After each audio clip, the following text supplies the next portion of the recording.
Okay, hello everyone. Thank you for joining us today on this cool evening. So, if you didn't know, this is the Gamifying Bitcoin panel, and I have some lovely guests here. Some are more lovely than others. And you know, we're really short on time and we started a little bit late, so if you could do me a favor, in one word or less, tell me who you are, what you do. Okay, but in seriousness, try to keep it short. So go ahead and introduce yourself and say a little bit about yourself and what you do in terms of gamifying Bitcoin. We'll start with the one right here, Andre Neves. Yes. Hello, everyone. Thanks, Michael. So my name is Andre. I'm the co-founder of Zebedee. We are implementing Bitcoin into gaming, into the gaming industry. So we create infrastructure, platform, SDKs, and tools to allow game developers to plug in Satoshis into their games. And Carlos? Yeah, hi. My name is Carlos Roldan. I'm the CEO and founder of Satoshi's Games. And we're also driving Bitcoin mass adoption into gaming. So we have a launcher, SDKs for rewards, liquid NFTs, and yeah, that's pretty much it. Okay. Awesome. Hey guys, I'm Desiree Dickerson. I am VP of Business Operation at Lightning Labs, and I've kind of inserted myself into this whole Bitcoin gaming ecosystem because I love it, and I work on a cool project called Mint Gox with some of these folks, and yeah, just here so I don't get fined. Thank you, Desiree. So, to me, gamifying Bitcoin, it means, you know, coming up with new use cases, exploring new ideas with making Bitcoin exciting, coming up with ideas for withdrawals and deposits in and around the Bitcoin space. And maybe that's not what you think about when you think about gamifying Bitcoin, but if you think it's something different, please tell me what you think, and then also, what are you specifically doing in the realm of gamifying Bitcoin? We'll start with Andre. Sure. So I think the coolest thing about gamifying Bitcoin is there's a lot of talk around Bitcoin and price and trading and this, and I think we need to see Bitcoin as a technology as well, right? It's through the use of Lightning Network, we can do feeless transactions at any level, at extreme volumes, and it all just settles instantaneously. So, for example, in our most recent product called Infuse, we get to introduce new dynamics into the game for CS:GO, for example. If you've ever played Counter-Strike. It's a first-person shooter, really famous one. And what we did is we introduced Bitcoin and Sats in various ways. Specifically, we have this mode called Survival Mode, where you come in and your Sats represent your life, right? So killing someone, shooting them, earns you Sats from them, and dying sort of gives them Sats immediately. It sort of changes dynamics because in CS:GO you would camp and sort of shoot from far and earn those points. But now with Satoshis, we have physical coins that represent value, that represent money in the game.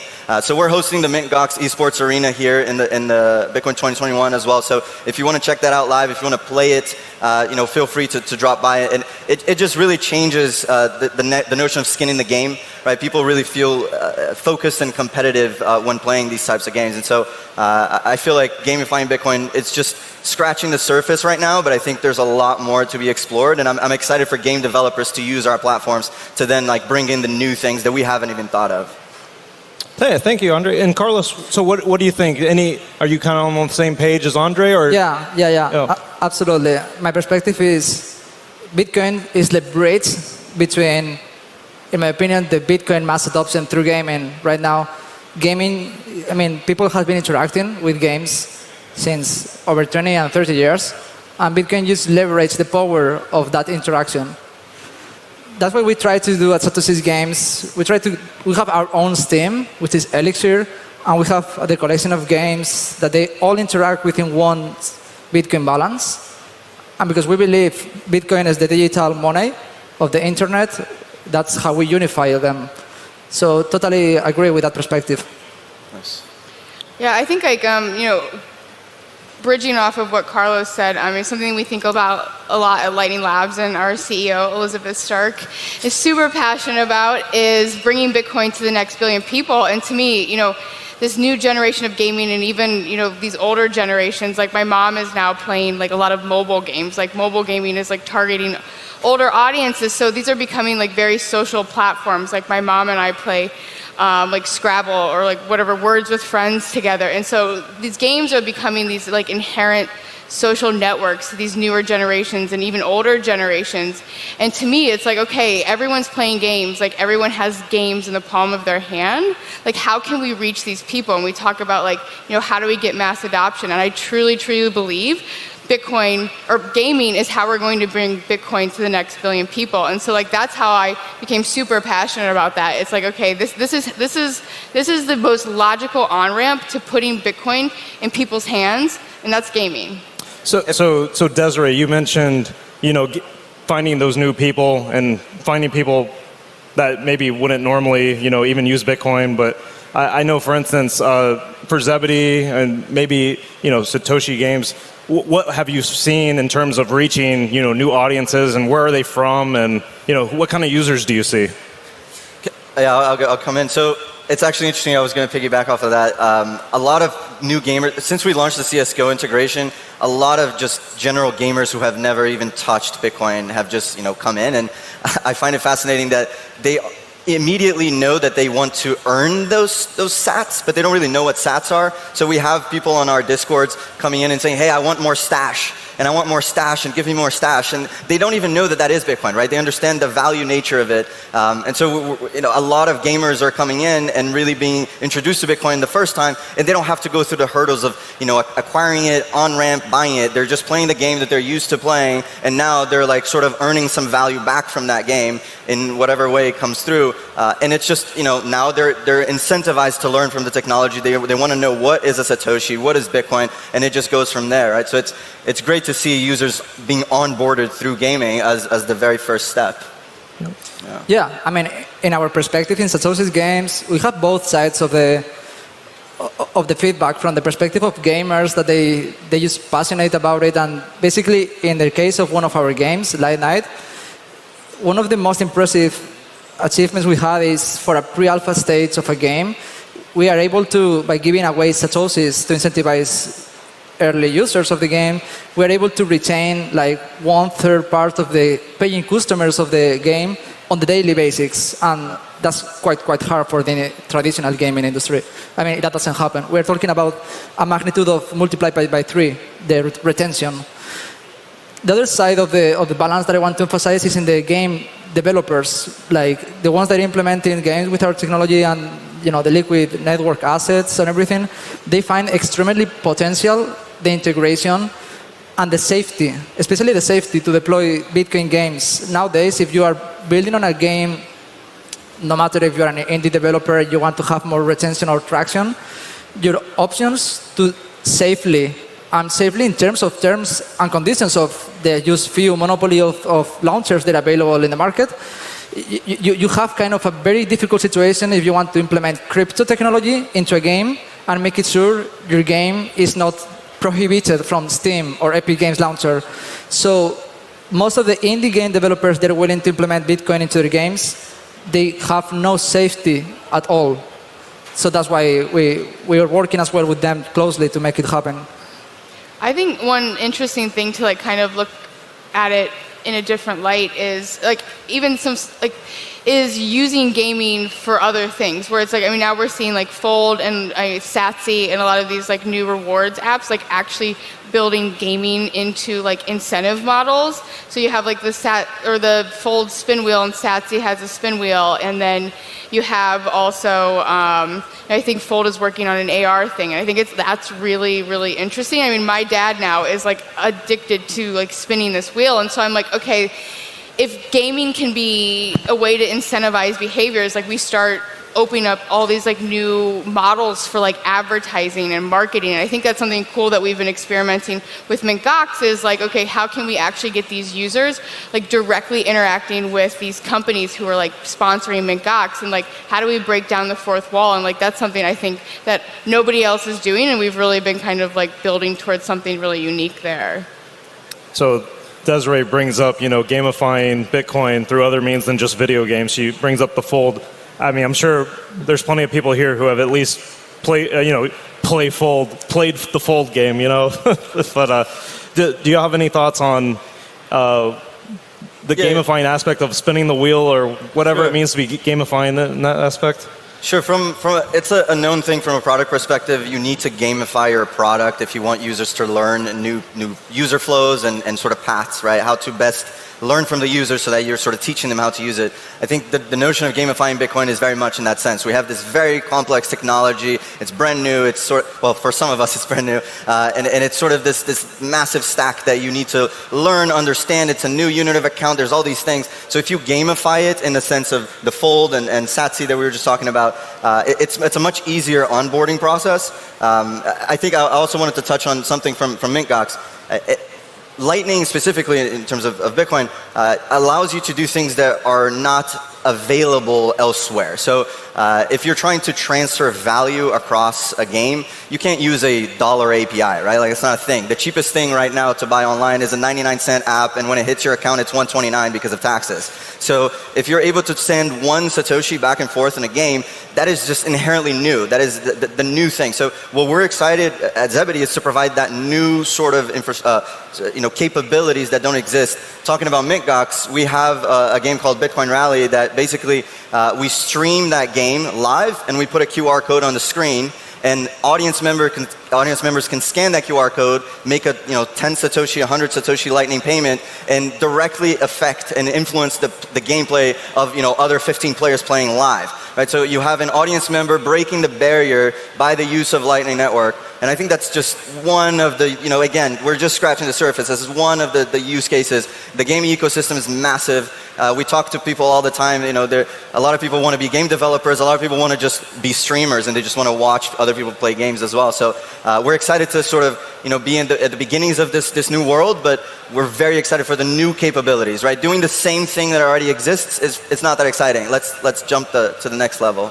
Yeah, and one thing that's also super interesting that I would love to get everybody's take on, sorry to ask a question myself, is one thing that's cool in Bitcoin Rally that I love, where it's adding Bitcoin to the game is actually changing the game mechanics and behaviors we're seeing from users in the game. And one thing is, I'm sure everyone here has played Mario Kart, and you can pick up coins in the game. Well, in Bitcoin Rally, those are actually Satoshis, so you're actually picking up real Bitcoin in the game.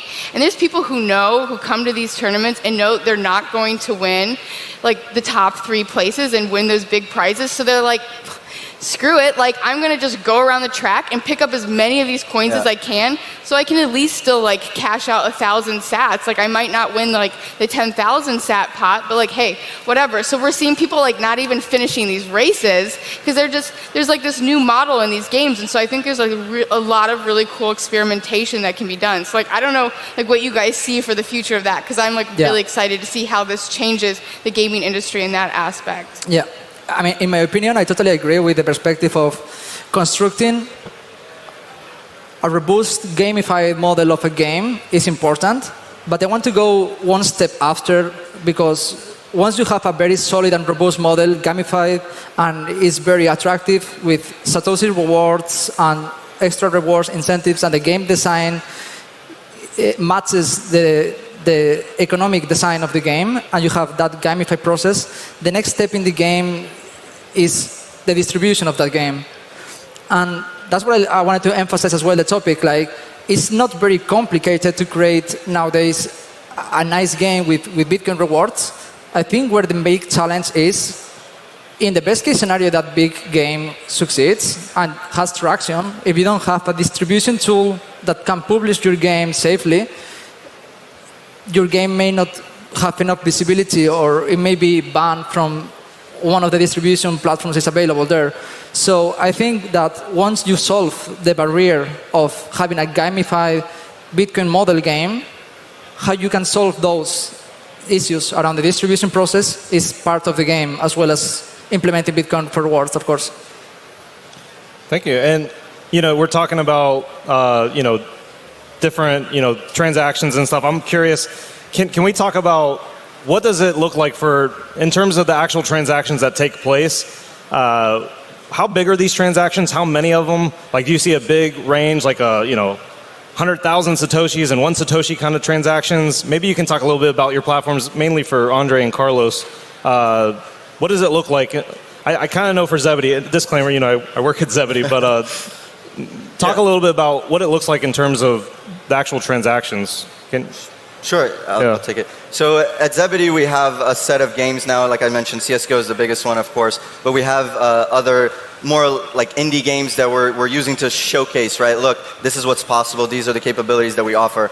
What we've seen is, I believe last month we topped 170,000 transactions in the platform, which means people are just, making tiny transactions of 10 sats to 100 sats, hundreds and thousands of times a day, right? And this happens a lot of the times. And even though the network and the platform supports us to do, like for example, right now there's CSGO tournaments happening where inside of the game there's 250,000 sats. So there are large transactions, but a larger majority is like the 10 to 100 sat base there.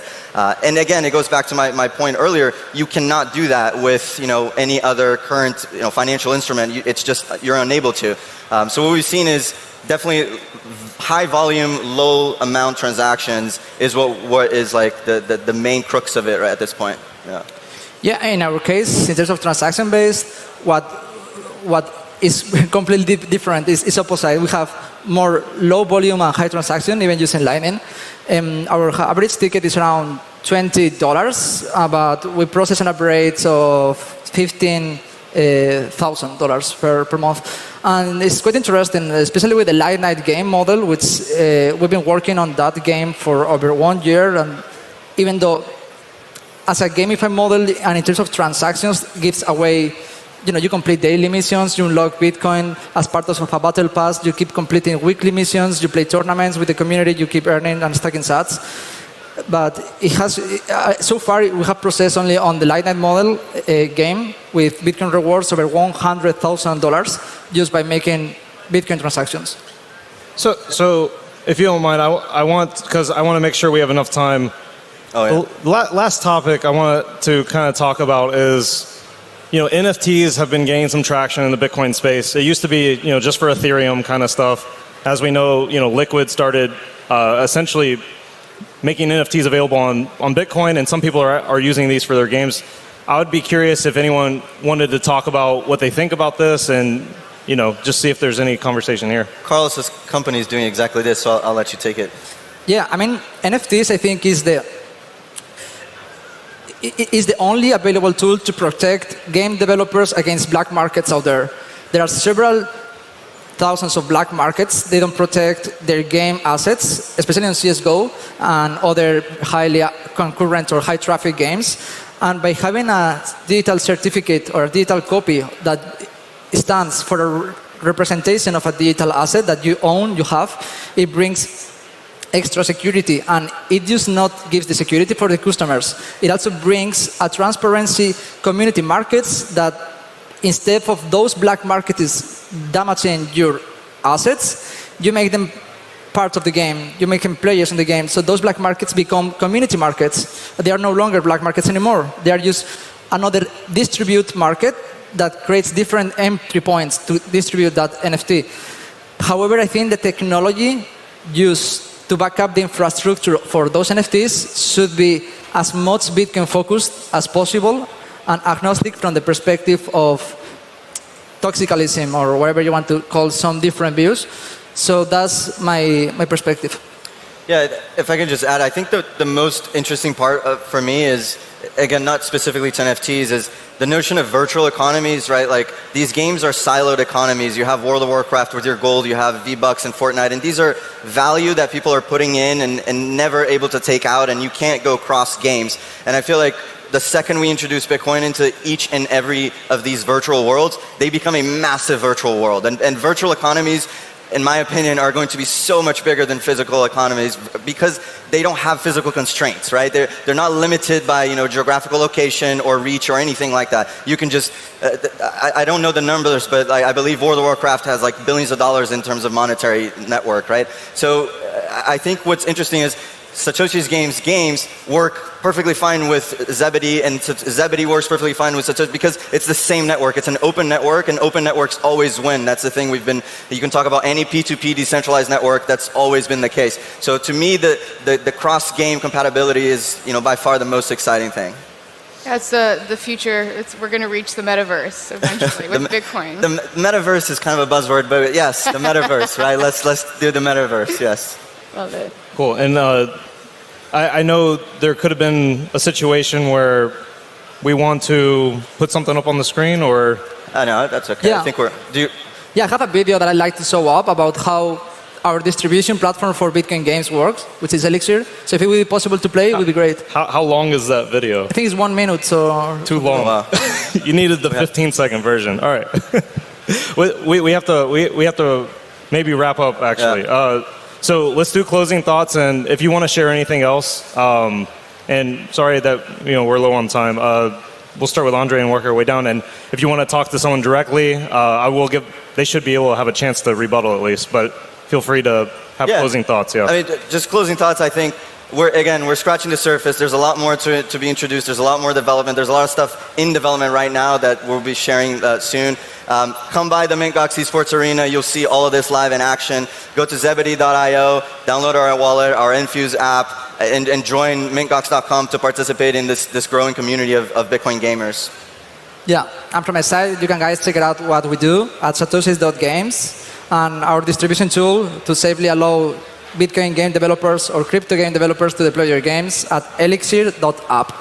Awesome. Yeah, and I want to echo what Andre said. Stop by the Mintgox Esports Arena. I mean, we are giving away over a Bitcoin in prizes in all of our games today. You can jump in, you can play. Literally, if you play any of these games, you are guaranteed to win sats. So stop in, check it out, actually feel the power of what we're building. I mean, this is the future of gaming.